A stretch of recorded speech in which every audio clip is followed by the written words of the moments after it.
If there's child abuse, that's reportable. What we don't see, which is very significant, is that childhood attachment also has to do with neglect. So that's a significant contributor to insecure attachment styles. I think that's what a lot of people don't realize, and I guess it's the work that we're doing and other people do, but that when we're talking about trauma, it's not just physical abuse.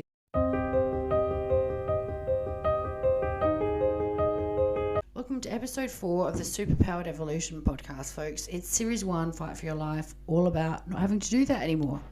Today we're diving into attachment theory, meaning we're exploring and answering questions like, how do our childhood experiences affect our adult relationships? Why is it so hard to break free from old patterns? And most importantly, we touch on what you can actually do about that.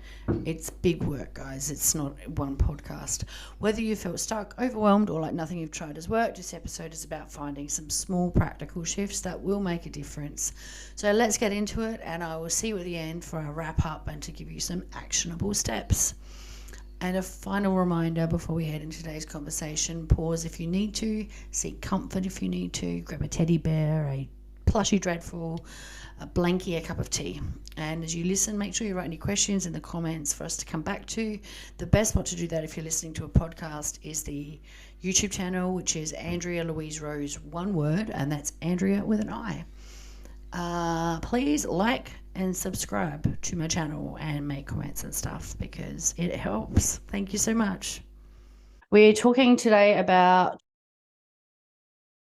how trauma shows up in adult relationships. I'm Andrea, and this is Gary. Hi, Gary. I'm Gary. This is Andrea. Thanks for joining me again. So I'm just going to check my notes just because I've made quite specific notes about the introduction. What we're doing today is talking about how trauma shows up in adult relationships. So there's things that we do have seen, have had done to us, and looking at why those things occur, where they come from. And then we're going to have a little look at what work has been done to help people around their trauma and what that's called, how that looks. So let's get into it. How does trauma show up? Shall we head to that handout first, or did you want to chat about something? Any thoughts first, Gary? No? So we're going to get into a branch of psychology, and it's called attachment theory. It has a home of its own in the neo-Freudian stream for people who think in terms of, the different branches of psychology. And fundamentally what that means in a nutshell is that the things that affect us in later life had their origins in our very early life. So that sort of determinism of Freudian thinking lies behind attachment theory. The significant creator, or I suppose person who teased this out, was a man named John Bowlby, and there were a couple of other significant contributors very early on. So that's where it started. Cool. Good to know. Yeah. Okay. And I thought before, actually, because this is a podcast as well as a visual thing, so we'll use a visual prompt soon to help with discussion. But I thought, we often share our own stories and stories of people that we've met. I know when we spoke about this last time, you reminded me of an old flame that had come back. I actually listened to the podcast the other day to make this timestamps. And I remember something you said to me back then. I told you about what had happened, and you're like, oh, he's avoidant attached, or do you know his attachment style? It sounds avoidant or whatever. And it was a really strange experience because he was totally chasing me down and was very obviously flirting. And then when he just jumped ship and made like I got the wrong idea, which I didn't, checked with you and 2 other men. And everyone was like, yep, that was really weird on his part. But you were saying that I think for people who are avoidant attached, they want to know that they are liked, but then as soon as you're like, yeah, I like you, they run away. Is that like a thing? Well, they don't want any emotional demands made on them. So that's the core of the avoidant type. Should we first talk about secure attachment? Oh, look, that's a lovely idea. Let's talk about the ideal, and then we'll go to the hell we all live in. No, I'm joking. not that we probably know many people who are securely attached. When I started teaching 20 odd years ago, the figures were that 60% of people are securely attached. And that means those are the people who can sort of access their reason, stay cool, calm, and collected at any given moment. Their emotions act as information for them. They can interact with other people accordingly. If something's not right in a relationship, they can talk about it, and so on and so on. So what I started by saying 60% of people were securely attached. Now, 20 odd years later, those figures have almost flipped around. So they're now saying between 45 and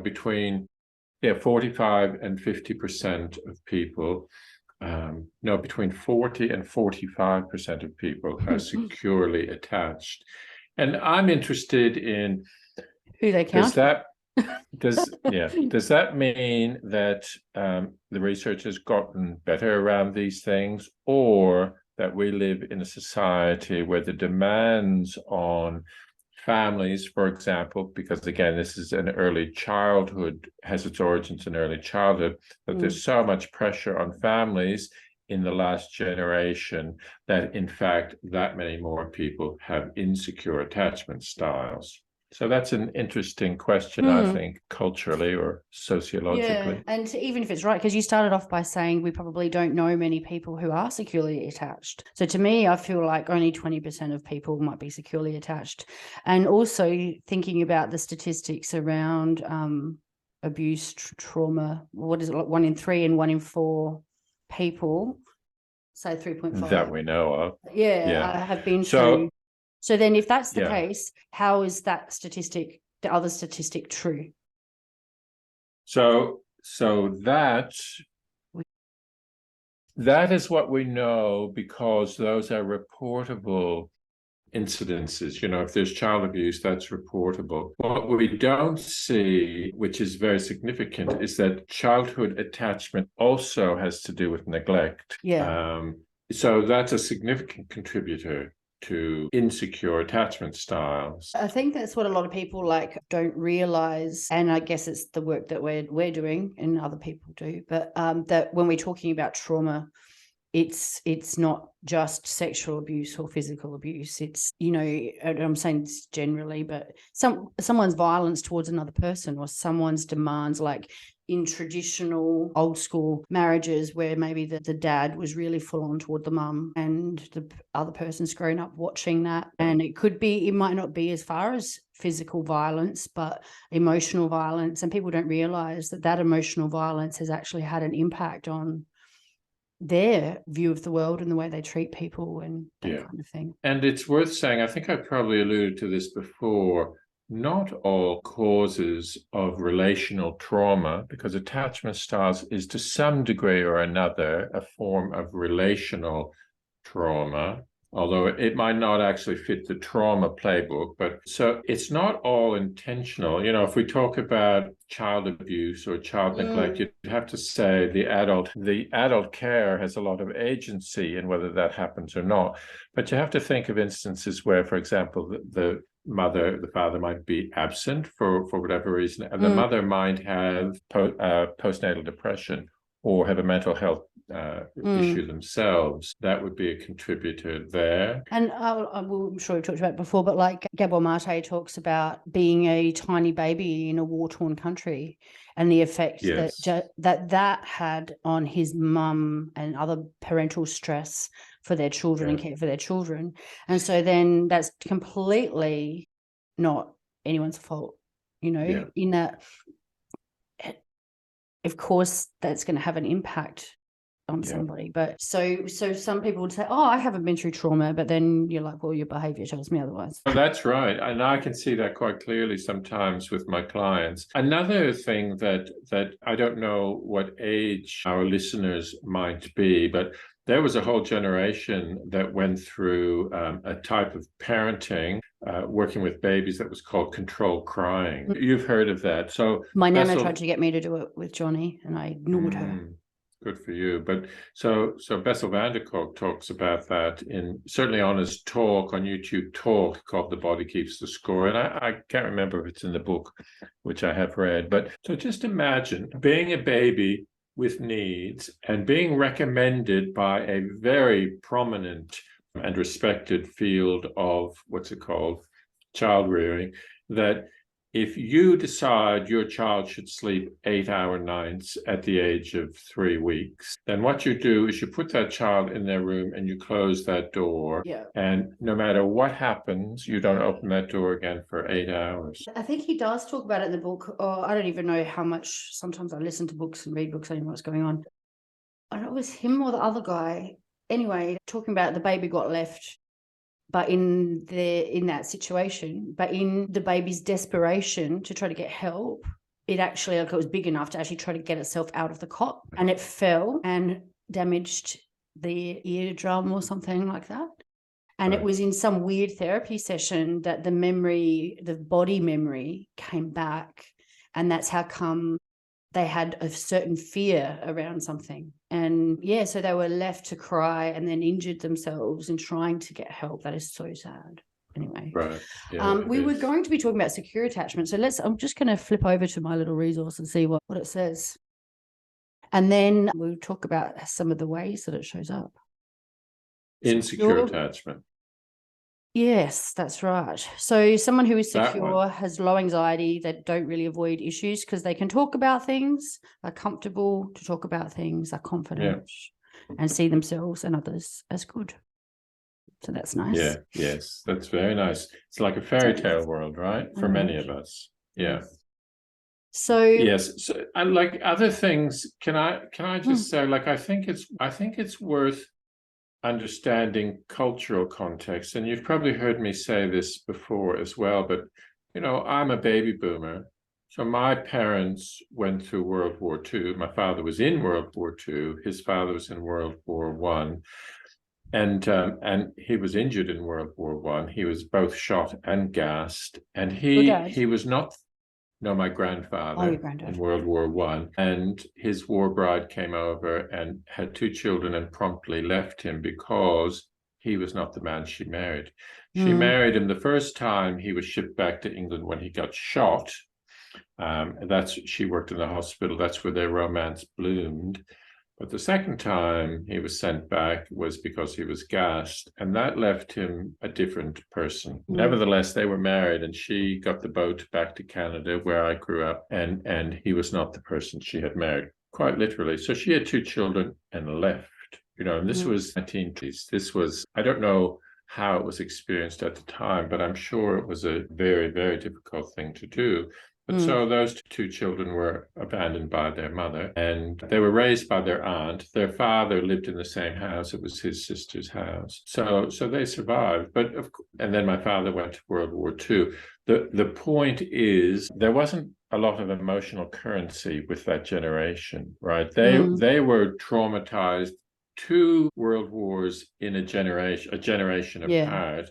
That's pretty traumatizing. And so, it's almost a cliche that people of my generation, born 10 years after the war ended, we were not allowed to be, never mind encouraged to be, emotionally intelligent people. If we showed emotion, it was ridiculed or shut down immediately. Sorry. And then, so therefore, the cost of that is on parenting your own children, how you don't even have the information to parent in a way that promotes the ideal model of secure attachment in that generation.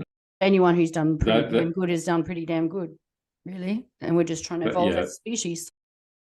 Yeah, that is the logical. If we don't get into sort of self-examination and self-correction and so on, that would be the logical outcome. I do think lots of people of my generation, again, my generation is the one that turned the world upside down in the 1960s and 70s. So a part of that was doing everything the opposite of how our parents had been, although still those things go deep. So yes, my attachment style, when we come to it in a moment, I'll own up right now, is an avoidant attachment style, because the crux of the avoidant attachment style is emotional independence. But you can see how that would arise directly from the environment, the post-war environment that I grew up in.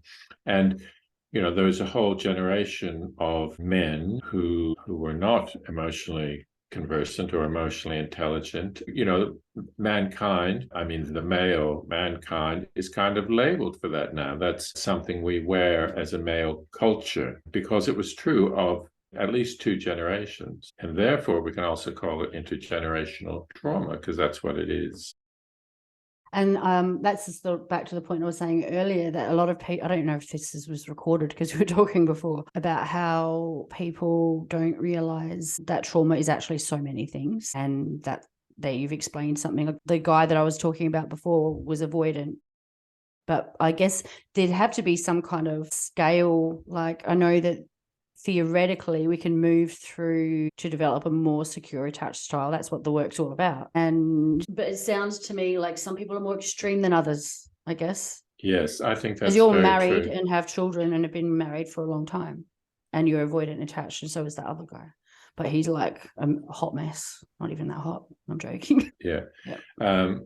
Yeah. So I had on the matter of avoidant attachment that arises out of emotional neglect. So avoidant attachment can come through other areas as well. But I have a client at the moment, and he wasn't aware when he was growing up the effect of his early environment on him. But he had no father figure, and there were anyway things that went on. But and when his wife left him a few short years ago, his world kind of took a big deep breath in at that time, and he looked to understand himself. And he has a sister who was very much into complex trauma, so she opened a door for him. And he read what to him was a fantastic book. I haven't read it, although it just arrived yesterday, on the basis of him saying it's a must read for anyone suffering from emotional neglect. And that book is called Running on Empty. The author's name escapes me at the moment, but it is about childhood neglect as opposed to childhood abuse. I wish I could report on the contents at the moment, but I haven't read it yet, but maybe in the future I can. So it's a thing unto itself, right? We don't have to talk about attachment theory or childhood trauma in a corporate grouping. We can talk about emotional neglect as a thing in itself, leading to trauma, and all early. We wouldn't say that everybody who has attachment issues are traumatized, but we can say everybody who's gone through developmental trauma, because that's invariably relational trauma, would have attachment issues. Surely though, going back, I might just press share screen so we can talk to it for a minute. That's not true. As in, anyone who is dismissive, avoidant, preoccupied, anxious, that's the last one, fearful, avoidant disorder, surely they would have been through some trauma to create that. How else would it create? Or some neglect, trauma. Well, those things. Well, we don't have to solve that problem today, but yeah. No, but I don't think that we can say 55 to 60% of people have attachment issues. I don't think we can go quite that far with developmental trauma. Those things saying that they all have developmental trauma. Yeah, so that's not a seamless connection between those two things. Someone will make it one day, I'm sure of it. So some people might hold back in relationships because they've been teased, but not to the point of what you were talking already about, the various degrees of each of these things. We can certainly have issues around attachment without arising from trauma. That's true. And as in childhood trauma, because even like you said, teased, like you mean like being bullied at school kind of thing? When you say that, like let's say someone went through something that can be traumatizing. Yeah, I agree. That's kind of what I'm getting at. And same as relationships. So some people will just shut down the first time they have their heart broken. Yeah, and that's definitely a trauma, but not a childhood developmental trauma, which can affect. Yeah, and I guess the question would be, would they have another go at it and then another go at it? Because if they're able to go there, if they're not triggered just by virtue of having feelings for somebody who was severely traumatized because of those early relationships would step into relationships. If they stepped into relationships, they would be very sort of treading very carefully, let's say. And the way, so lots of people have traumatic events happen, but they don't all form trauma. Because that depends very much on the stabilizing context in which we live. So if we have secure attachment, we have people we can talk to, whether it's a mother or maybe a grandmother or grandfather, we can work through what might traumatize somebody else who didn't have those supports. And we've talked about it in a previous one, I'm quite sure, where let's say we gave the example of the 10 soldiers in a tank. And it gets blown up and some people get injured and some people get taken away and all that kind of thing. Not everyone is going to get PTSD from it because of how they were brought up or their predisposition. Let's have a look at some of the ways that these show up. So we could look at the, just pushing all the buttons over here. Do you have any examples that you wanted to share of how it shows up, or should we just look at this to begin with, this little doodad? I will show you this one. Well, let me talk about, so I'm not a great one for the sort of clinical details of things because I wasn't trained, say, in psychology to make diagnoses. I was trained in counseling, and then I educate myself according to what shows up. From what I didn't learn in counseling, I learned through hands-on experience. So attachment theory is very significant for people who come into a counseling room. I have only in the last 2 or 3 years realized how significant trauma is, but attachment issues even more so, whether they again arise from trauma or not. But the fencing that goes on, so we're talking mostly about, or maybe entirely about, our primary relationship or relationships. Yeah, I'm talking about particularly adult intimate relationships. It could be friendship, or it could be, because I consider my close friends intimate friends, like in an intimate relationship. But yeah, just how it shows up. And then we can talk about how that happened to begin with. Yeah. So they did this. Why is that kind of thing? Yeah. So most people who come into the counseling room have or have had significant relationships. So a part of, my initial conversation, which is fairly wide-ranging with people, I want to get the measure of them, as it were, not only what they're bringing into the room at the moment to work with, but also the things that impact on that. So I want, some of their background and so on and so on.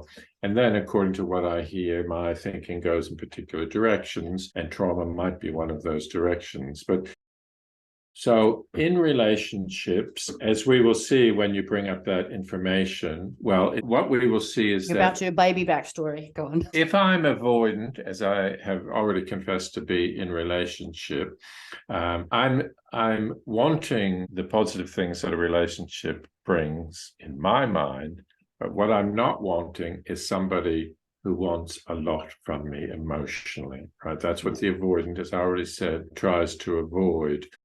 People making emotional claims on them. Now that, if my partner is an anxiously attached person, the anxiously attached person, what they need to know for their own emotional security is what's going on in you right now, right? Because they need to get their comfort from knowing where they stand with you at any or all given moments. And so if you have those people together, an anxiously attached person, again, as you said, depending on the degree of that anxiety, and an avoidantly attached person, they will be going in very different directions. The anxious person will be saying, what are you feeling? What do you think about me? That sort of thing. If not in actual words, they would have found a way to do that so that they can get the information without being too confronting. But as soon as the avoidant person recognizes, that they're asking for a piece of me that I'm not prepared to share, you can talk about the inner gesture kind of being like that. And they want to remain safe. The avoidant person wants to remain emotionally safe. And the anxious person doesn't feel safe until they know what the other person feels in regard to them. And one thing I've noticed, because I know we've talked about it before, I'm not sure if it was on a podcast or not, but I've had it in relationships where it shifts entirely. So in one long-term relationship, I was the one who was like, don't come near me all the time. You're so annoying. Like, I had someone who wanted to do journaling with me. I'm like, it's a private activity. They wanted to train with me, and I was like, and then they complained all the time. Anyway, they were like, they were wanting to be with me all the time, and I was just like, oh my God, fuck off. And then it ended up, the tables completely turned by the end of the relationship, and I didn't, I facilitated the end of that one. But anyway, so that's interesting. So I am curious how you got married, if you're avoidant. Yeah. So people go in and out of it. So there's lots of compensating things. To answer your question briefly, I have lots of compensating feelings and ways of being with people. Like I'm very supportive. I'm very big on respect and admiration and things like that. They go a long distance for me in relationship with people. And I'm an all-round nice guy. But lots of people, and I've had a number of clients who are therapists themselves, actually, and they can articulate this very well. In fact, I've learned a lot from my clients. But sometimes somebody can do a lot of pursuing, for example. So this is the dynamic of a couple that I had recently, both therapists. He pursued when he captured his quarry. And so the quarry was very avoidant, right? But when he got her, then he couldn't meet those emotional needs. So then he was fleeing the relationship. So he recognized his mother had mental health issues. So they were in and out of, one moment she loved him and the next moment she pissed him off, that sort of thing. So he was very used to moving in and moving out of that primary relationship when he was young. So anyway, he was doing the same thing in this relationship. But the question here is, if before we're involved, I don't really know how to be, but once we get entangled with each other, that's when my style comes out. So that's probably like maybe you, for example, you were fleeing in an avoidant way, but then there you were fully in relationship, and then, needing all the security of the anxiously attached person, of knowing what he thinks about you, where your relationship is at, and so on. But you had both of those things going on. Yeah, I actually did a quiz when I first learned about attachment styles. I should probably do it again. I'll find it and share it. You did a what? Sorry? I did a quiz, test. I took a test, and I came up on, the way I put it, I should not swear so much, but oh well, equally fucked up on all three. I got literally 30-something% on all of the three kinds. And I remember you saying a while ago, I think you thought I was anxious attached, and I explained something I did, and you're like, oh no, that's very avoidant attached. I'm like, oh, I'm all of them, buddy. Whatever I need to get me out of the situation, I'll do. Or I'll get attached and scared and anxious. But I've been single for the better part of 4 years now, so we'll test it sometime. Right. It's helpful. So the, as I say, I had a young man, and he came from a very traumatized background. He was quite dysregulated, emotionally dysregulated. So I was interested, but every time he came, his partner, they're both very young. Well, 24 is very young by me. His partner was even younger. She was in the car each time they came. So I eventually asked him about their relationship, because we went through with most people, there are often indications that this kind of a conversation is helpful. When I had it with him, their relationship is really good, but they're both highly anxious people. So together, they might be the kind of people that if you or I went out to dinner with them, they might be all over each other, and we kind of think, oh my God, please. But it suits them both with each other, if you know what I mean, being all over each other, because they both really need the security of knowing. Balancing. Go on. And well, I was going to say the same for two avoidant people, as long as the levels of avoidant are fairly similar again, they can just live what seem to be fairly independent, emotionally independent lives, at least, might have great connection, great friendship, great strength in their relationship, but not be overly connected emotionally. That happens as well. But as soon as there's much of a difference, somebody who is maybe avoidant in relation to the high avoidance of the other, they might really need to know, so they might feel more like they're anxiously attached then. Going to have a look at the little slide to see what other kinds of things happen, because we both know ourselves, which is easy to talk about.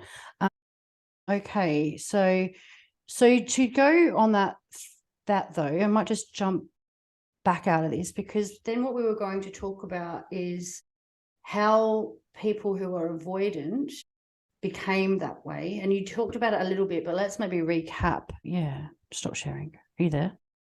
I'm here. I'm not very good at this. Were you going to put up a different slide there? No, I was just going to talk, because that one doesn't actually name which things are. But if you were to just off the top of your head think about why someone is avoidant, like what happened to them when they were younger, or what needs weren't met. So yeah, what was their experience and how come they're being avoidant now? Yes. So the person that we most relied on to have our emotional development or comfort or whatever was not available for us. So they didn't have the gear, not able to do that, or they didn't do that. They were too busy. They might have been highly successful people and have been too busy to be available for their children or something like that. So which one here? Not being shamed, having adult respect. So this an avoidant person would be overly independent. Yes. I'm not saying that they're definitely controlling, but what else? Inability to fully trust, need to control. Yes. Allowing space. Yeah, so they needed to have people who were able to protect them and care for them, and didn't maybe have that, or maybe had too many responsibilities, perhaps. Yes, so those things might go, you feel then if you have too many responsibilities, you might not be allowed to have your own emotional needs. So if you're the first of a few children who are born in rapid succession, the parents are busy, it's often a go-to thing that the mother or father might say, Johnny, can you look after Susie or whatever it is? That was definitely me as the eldest. So I don't know. There's something I was going to say. I totally forgot. Oh, well, you were saying too earlier before we jumped on recording that if someone is avoidant, they quite possibly have spent a lot of time dissociated. Or in freeze. What was it you were saying? No, that is more the disorganized type. So no, you're right actually, because this framework we've got up here calls the disorganized type the fearful avoidant type. So that was a little bit of clarification. Sometimes the terms are different and people should be aware of that. It was quite confusing. We'll chat about that after. It can be a bit confusing, but you're right about that. The fearful avoidant is the disorganized type. So what we're talking about, for those who don't know, is dissociation is when you're not quite present in your body. You've slipped out a bit. So like you're literally avoiding life by slipping out and being a bit dissociated. Or a lot. The spectrum for dissociation goes from daydreaming to what used to be called multiple personality disorder and is now called dissociative identity disorder. Thank you very much. Oh, good.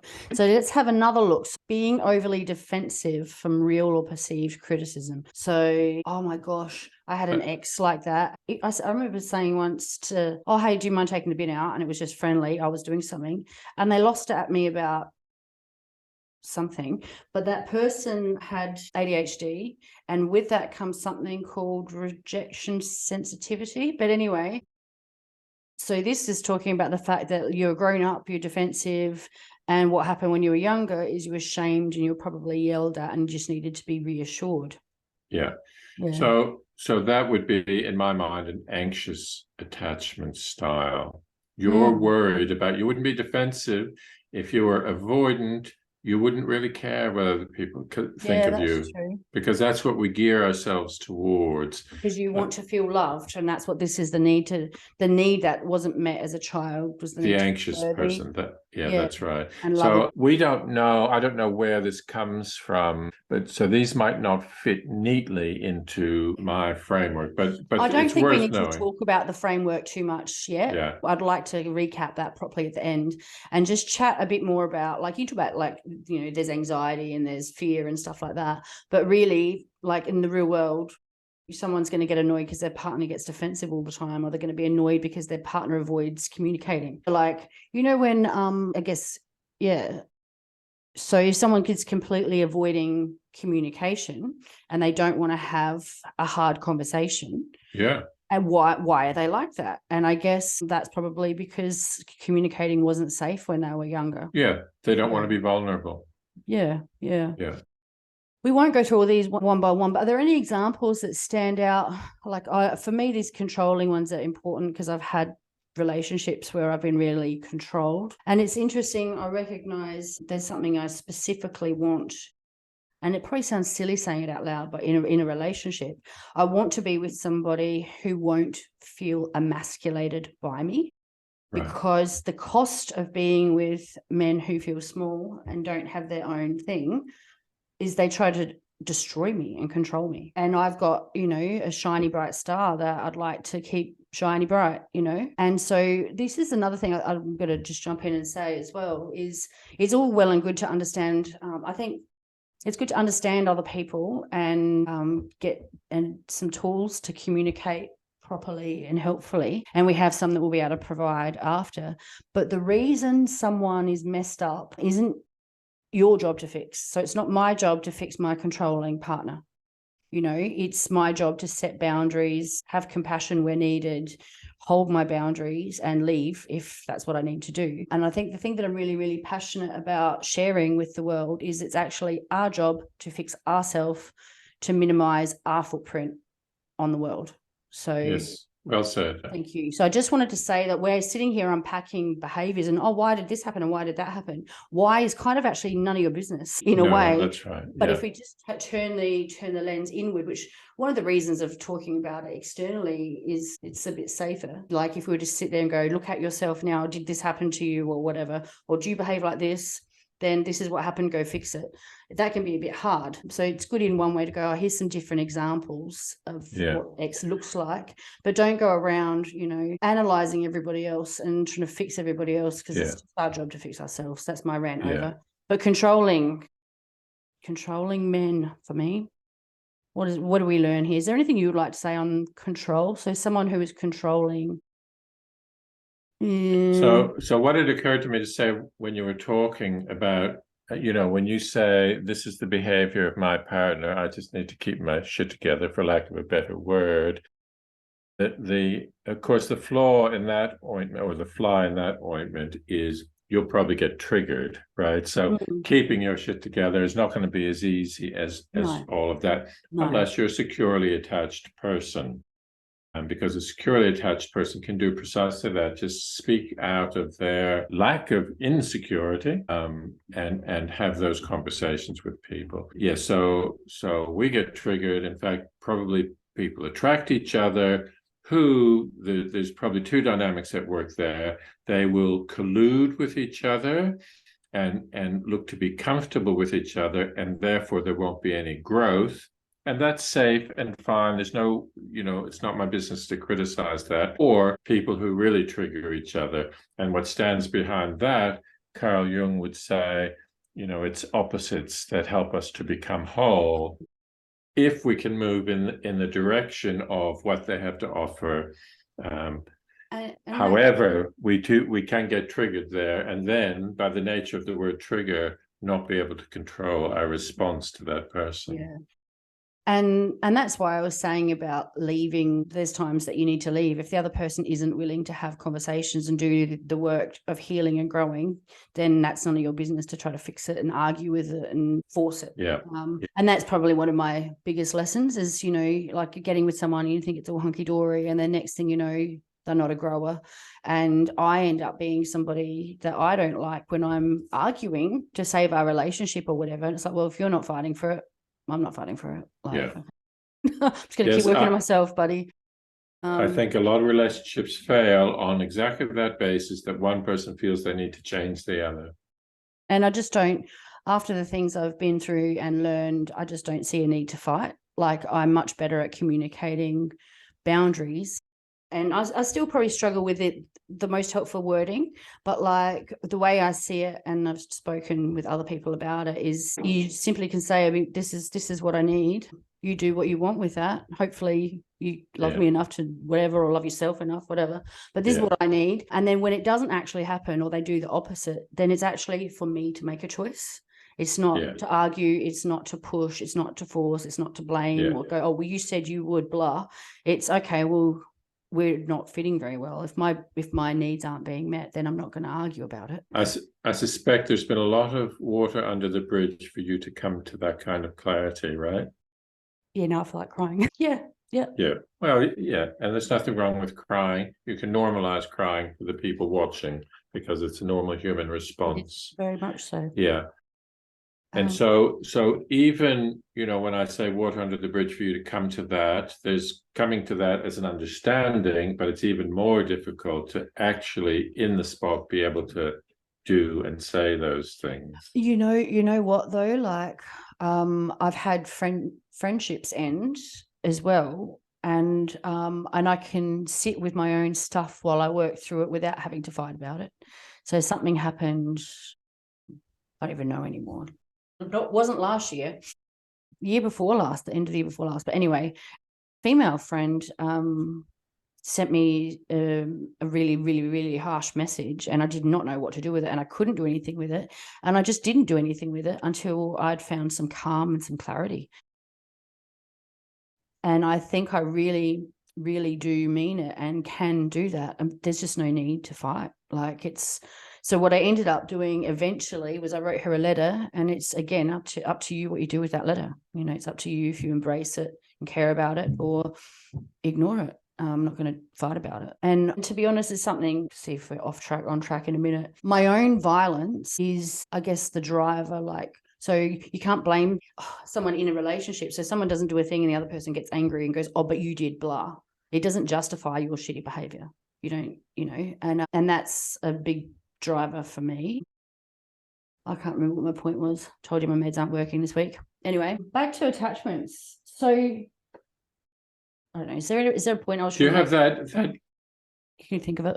Sorry, no, I can't help you right now with that. I'd love to, but do you have that one with just the different types and the 5 or 6 points describing each type? Because that might help people clarify a bit more. Yeah. So we're moving now from the right brain conversation to the left brain. And I think we went there, styles. Yeah, because we were just saying about how it's not actually your problem to analyze and work out why someone did something, but it's good to understand yourself and others and heal what we can. Now, we can see everything. I'll move this. That's a good one. Yeah, this is the one. Yeah. See all my tabs. Anyway, so did you want to touch on this a little bit? I'd love to talk about moving through attachment. About moving through attachment. Is that what you said? To secure attachment. So theoretically. Yeah. Anyway, healing. Let's talk about the attachment styles. So as I was saying earlier, I'm a mix of these three when tested, which is interesting. Right. Do you think you'd be different now? Yeah, that's why I was thinking of doing another test. Yeah. Yeah, because you've come a long way, haven't you? Yeah, I did one on Gabby Bernstein's site, which is a really simple one, and it said I was secure, and I was like, bollocks, but maybe I am. Who knows? I'll find a harder one. Yeah. So yes, I think we've conveyed what the securely attached person looks like. Generally speaking, low anxiety and low avoidance. They're comfortable in relationships with intimacy. They're self-confident. The dismissive avoidant, so that's mostly what I've been talking about in terms of avoidant. So they have low anxiety, but high avoidance. So the high avoidance enables them to keep the low anxiety, if you know what I mean. That's their aim, to have low anxiety. And when people make emotional demands on them, then they're going to get anxious. So they'll probably get more highly avoidant. So, like, when I shared that story about the guy and he just ran away, that was probably anxiety. Yeah. Like, there's going to be demands on me. Fuck, run. Yeah. And off he popped. Yeah. And so the characteristics of that dismissive avoidant type, and I fall into the category. In fact, my brother and sister both fall, because it was our shared early environment, very self-sufficient. So you can admire the sort of independence and self-sufficiency of the avoidant type, the dismissive avoidant type. Avoid emotional intimacy unless you're in relationship with them. Usually does not initiate or seek deep relationships. And the thing for these people, like, if people are very strongly like that, I feel for people, like, it's kind of like they do want to be with people, but they also are terrified of it or something. But they can be with people, just not in that deep emotional connected way. So I've always been quite an extrovert. I'm really good at friendships. In fact, I'm much better at intimacy now at this stage of life where, well, I'd have to call myself, when are you an elder citizen? I'm not sure. But a whole lot of shit goes out the window over time, right? And so I'm much easier now in meaningful relationships, and I'm a counselor. I have to have intimacy with my clients. And also I no longer equate intimacy with vulnerability. But that's quite a journey for me to come to. And it's only in the last few years when I hope, or maybe I make an assumption that, I'm not particularly an object of sexual attraction for people anymore, so I can avoid people wanting me in the sense that makes me avoid. And that's something I know we've talked about with my healing journey as well. Like, being wanted for one thing has actually had me holding on weight and self-sabotaging the shit out of myself because I don't want to be looked at and I don't want to be taken from. And it's becoming stronger in my communication around boundaries and my needs, so I can feel safe to express myself, to not be taken from if I'm a hottie, and knowing I can look after myself physically is why I've done boxing and martial arts and things like that. Right. Yeah. Excellent. So, the Body Keeps the Score talks about body autonomy as a way of, like, martial arts supporting body autonomy for safety. Yeah. And it affects a lot of things, but So next one, preoccupied anxious. So these are people with high anxiety and low avoidance because what they need is the assurance that they are loved, basically. And so they need to be in there. They need the kind of feedback, but they're not going to get constant feedback. And so they'll often be anxious about, their partner has been away now, went out with their mates. They've been away for 3 hours now. What's going on? And no message. No message. And that's the thing I've been talking about a little bit lately. And I think this is at the root of secure attachment, is knowing that you're going to be okay anyway, whatever happens. Yeah. If your partner cheats on you, guess what? You're going to be okay.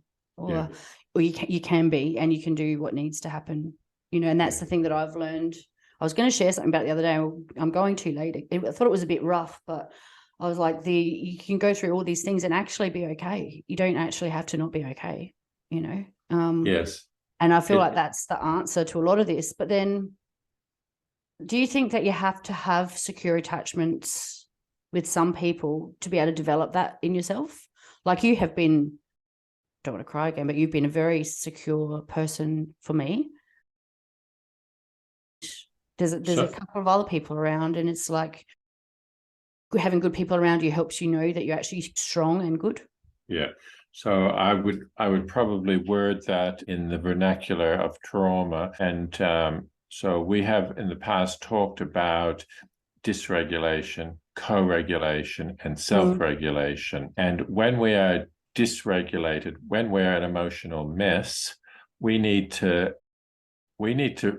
regulate, and the best way to do that is through somebody who is regulated. So that's called co-regulation then. Because I'm so awake in my nervous system, I can sense safety and not safety. And so I gravitate towards people that feel safe to me, because with those people, I can co-regulate. I can get myself back together. I don't feel threatened, and move from co-regulation to self-regulation. Yeah. And that's like the lady that I was doing breath work with, which I'll definitely do again. Actually being a safe person to go to some dark crying places and be held and be safe with somebody. So that's definitely part of it all. We were talking about preoccupied, anxious. So they're high anxiety, low avoidance. They're worried about losing their partner and they're losing their connection, so they obsess and go over the top in how they hook into people sometimes. Obviously I don't enjoy being hooked into. Well, that's what it feels like to the avoidant type, right? I'm being hooked into, but it feels worse to us because we're avoidant. Right. So it's part us in there. Thank you. It's actually okay to reassure people and help people feel safe. That's the other thing, you don't also, little TED Talk rant coming, but, you wouldn't look at someone and go, oh, you're preoccupied, anxious, go fucking work it out. Like, it's like, oh, come with some compassion. Oh, you're preoccupied, anxious. I'm going to reassure you sometimes, but I'm also not going to buy into the drama and do it all the time. You need to, that person needs to feel safe and develop their own inner strength. But part of that is feeling safe. But the thing there, that's a difficult one, I think. But you wouldn't want to, do it all the time. No. I don't know how you'd handle that. An honest conversation, I suppose. Yeah. Well, again, an avoidant type wouldn't handle that very well if they had to do that all the time. Yeah, that's right. But it's also, that's how come, as like I said earlier, it's everybody's job to grow and heal themselves. Yes. So you describe those characteristics very well. We don't have to read those now because you literally said those things. And then we have the other type, which I've always described as a mix of the avoidant and anxious type. But in this framework, it's called the fearful avoidant or disorganized type. So in my thinking, I do call it the disorganized type. But it's interesting to put that slant on it as the fearful avoidant type. And it doesn't feel like they're avoidant because they do have high anxiety, right? So the avoidant type avoids anxiety.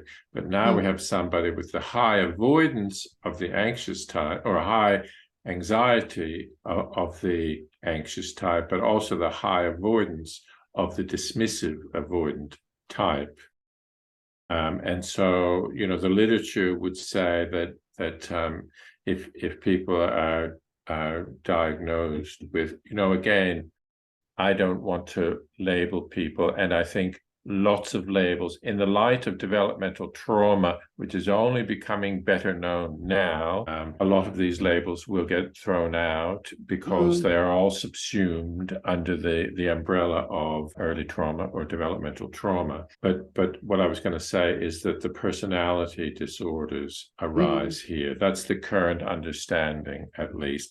But you can see that these people, they had it both ways. I think in previous conversations, we talked about this a bit. I think an example where this might arise is if your primary attachment person is somebody who might have, for example, been bipolar and get hot and cold, or had some sort of mental health disorder, whereby one moment you might have felt embraced and loved and squeezed all up and it was lovely, and the next moment you were just dismissed as a speck. And that happens. I hear those stories from clients. And so you've got both of those things going. The person that you need to move toward for your attachment is also the person you need to move away from for your safety. So there's a bit of a bind to be in. Yeah. And there's a thing my dog does when you go to pat him. He pushes you away, but he also wants to be patted. And my ex and I used to always joke, that's basically me. I'm like, love me, but from over there. God, right. So I definitely relate to that one more strongly. Like, I'm definitely self-sufficient, but I don't mind being close to people. I love deep relationships, and being really connected with people, but not like many. So what it says there in the right-hand corner, the characteristics desires closeness, but has a hard time trusting. You can see why. Yeah. They fear rejection and abandonment. Yeah. Yeah. Anyway, it is helpful. It's helpful if we can identify ourselves on, they're all spectrums. I don't know if spectrum has a plural other than spectrums, but wherever we locate ourselves there, as you made the point earlier, it's a matter of degrees, and we're not all emotional messes in relationships, even if we're insecurely attached. I don't know. I know that I spoke there as if there was a second part to that. Yeah, I think that we're talking about, though, and I've got some resources that we'll share and link. When we have the podcast, there'll be a link where you can actually download some things that help.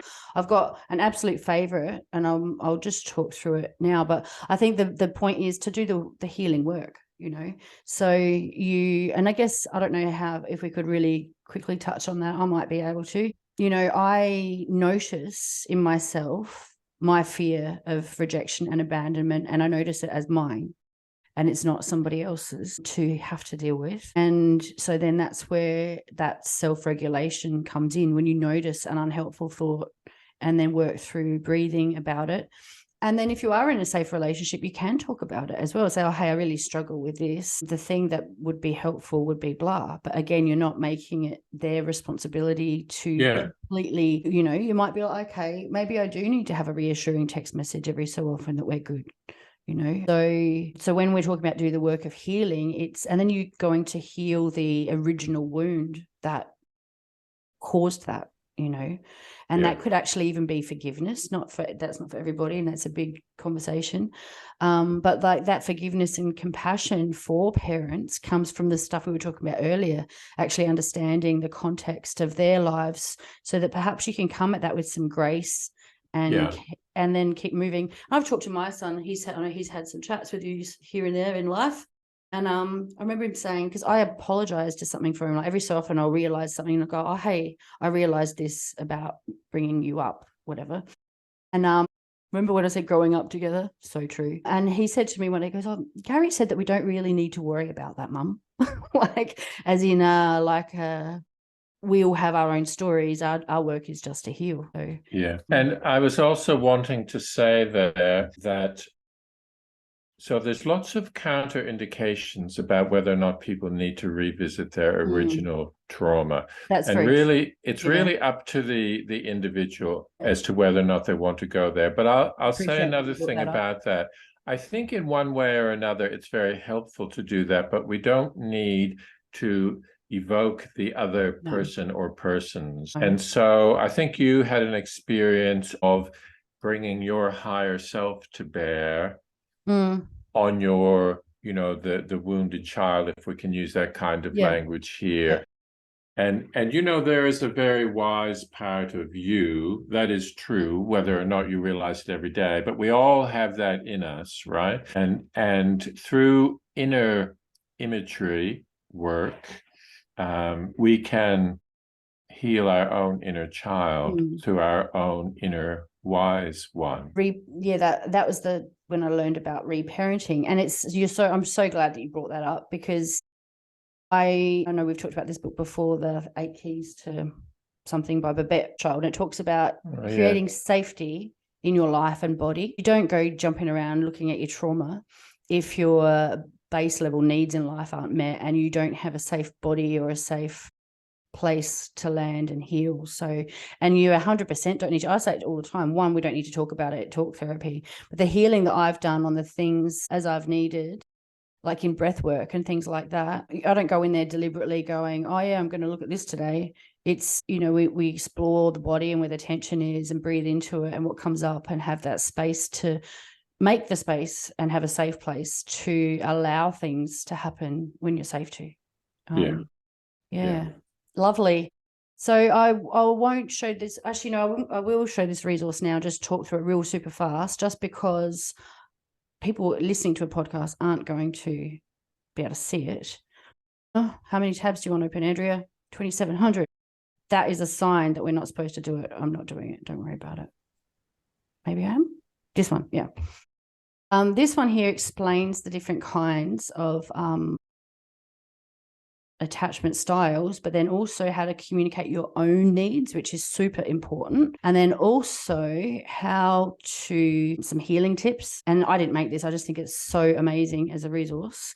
And Actually, then sorry, but that is a great tool. I remember once before, you showed me that once before a fair while ago, and you worked with it I at that did. time. And later on, I said, what was that tool again? And I think you couldn't remember, or maybe I didn't I've explain it very downloaded them all, so I'm going to number them and I'll be able to email them. But these ways of communicating with somebody who is struggling, tips and tricks. So I think that that's a really, really helpful tool. So any questions, let us know. I have a question. Gary, I'm stop sharing. Could you send me the link to that? Yes, sure can. Because I'm teaching workshops shortly, and that's a good tool to have, because it brings things down. It gives people something to work with, doesn't it? Well, I literally have used it to have a conversation and copied what it said. I remember. And then it worked, and it was like, oh wow, okay, cool. And then so I used what it said to communicate to somebody else, like using how to communicate with somebody who is blah, but then also how to communicate your needs as someone who is blah. So this is what I'm needing and what I'm feeling. And I was like, wow, what a way to do life. That just needs to live in my phone. Yeah, it's good, isn't it? Love it. Thank you. Have you got any final words? No, have a break, everybody. I had a very distressed client this morning who could only do a telephone session this morning because, anyway, for lots of reasons, but the overwhelming feeling that I had, it was hard to know how to help him very practically, but I said it would be really helpful if you could, for you, just close your eyes and have some rest. And I know that stillness eludes him, but nevertheless, I think that, a few deep breaths, closed eyes, just diminish the sense impressions when you're feeling anxious. And, if you're lucky enough to have a pool or be near the beach or go for a walk or something, those things are all calming things. They know these things now through neuroscience, right? What a walk in the forest can do for you. And I've been making a resource that's got like my 5 favorite tools for calming, being triggered, and dissociation. So yeah, good on you. Yeah. Stuff. And I'd love to maybe next week, because I have surgery in the morning. We can do the afternoon. How exciting. I know, but what I was going to say, the meditation that you did with me that takes us to our higher self, that would be so lovely. Maybe if you do that next Friday afternoon, because I'll be after surgery and I'll be like, yeah, man, that's the bomb. Yeah. Yeah. Cool, I'll check my diary, but let's put it in the realm of possibility. Sounds good. Well, thank you for joining me again, Gary. And thank you everyone for watching and listening. And we'll see you again soon. Send in your questions, as you were going to say before. Do. Thank you. Bye. Hey folks, as promised, I'm here to give you some takeaways for the end. There should be some commentary on this in the show notes so that you can come back to it. If there is anything linkable, that's where it will be. A couple of things. Start paying attention to your body. So notice how it responds to stress, movement, rest. I'm going to just expand on that beyond my script. A lot of us aren't present in our body. So if you're one of those people who are rushing to the toilet, they're like, I need to go to the toilet, you're probably not actually present in your body and paying attention to the early signals. I was having a discussion with someone online the other day and they were trying to say not everyone is the same. Not everyone can have somatic therapy. Not everyone can even feel their bodies. I'm like, yeah, dude, that's a sign that you need somatic therapy. And I unpacked that with them a little bit more. I think my dog's about to come in. No, he just plonked himself on the floor. So you start by doing simple things like putting your feet on the floor and feeling your feet on the floor. Feel your bum in the chair. There's a bunch of things. I'll put more videos up about it. And I have a bunch in my subscription. But yeah, pay attention to little things like noticing that your bowel is full, for example. Noticing that I trained yesterday, now I'm really, really tired. So maybe that means you overtrained and you need to pull back a little bit. And as a personal trainer and fitness coach, I teach people, and I do this myself, to you document what you're doing and document how you're feeling the next day, and then observe whether you need to pull back. Give yourself permission to take things slowly, take them at your own pace. Healing and growth don't have to look like pushing hard all the time, which it did for me for a long time, and I've been pulled up on it plenty of times. Taking it slow is the best gift you can give yourself. My third, and I think it's my final tip, is try one small shift. So whether it's getting outside first thing in the morning, again, Andrew Huberman's big thing is sunlight. So if you can get sunlight in the first half hour of waking up, so have your breakfast outside, have your coffee outside, grab a coffee in a takeaway cup. Oh, there's my light that makes me look pretty. Take your coffee and go for a walk. Do your training outside. Do your journaling outside. At least do that. Now, you don't look at the sun. I've seen people write on his posts, am I supposed to look at the sun? No, you're not supposed to look at the damn sun. You're supposed to look at the top of a tree, is what my psychiatrist said. That's what she prescribed me for my ADHD and my sleep, plus some melatonin, but that's not medical advice, and I don't recommend that very often for very long. So one, that will help you feel better. Get out of bed. My biggest life hack, it's probably not my biggest one, but is to have an alarm clock that is nowhere near you, like an old school alarm clock, in a different room. So you've got to get up, put it by the coffee pot so that you're like, alarm clock, you suck, I hate waking up. Oh, coffee. That's what happens to me every day. What else? Get outside in the morning, focus on deep breathing. So just try to start one practice. And I'm talking about, we're talking about attachment theory, right? For you to be able to have healthy conversations, for you to be able to start to notice what's happening in your body so that you can start to pause. So, I don't know how many years ago it was, probably 10 to 13 years ago, I was in therapy and I learned about the space between stimulus and response, and I was like, I'm going to make that my life's work. Turns out that's really, really, really, really hard to do. So that space between stimulus and response is where you start to pause so that you can have healthy relationships and have healthy conversations, and leave the room for 5 minutes to regulate yourself with some sip, sigh breaths or whatever. So to recap, regulate by keeping it simple to begin with. Build up one practice, getting outside, getting sunlight, focusing on deep breathing, move in a way that feels good, that's not forced, it's not over the top. The key is consistency, not intensity. So I'll finish off by saying, if this episode spoke to you, please share it with someone who might need to hear it, and let's keep the conversation going. Until next time, take care and support in a way that moves you. I said that backwards. Move in a way that supports you. Thank you for joining the conversation and doing your bit to make the world a better place. Thank you. Bye.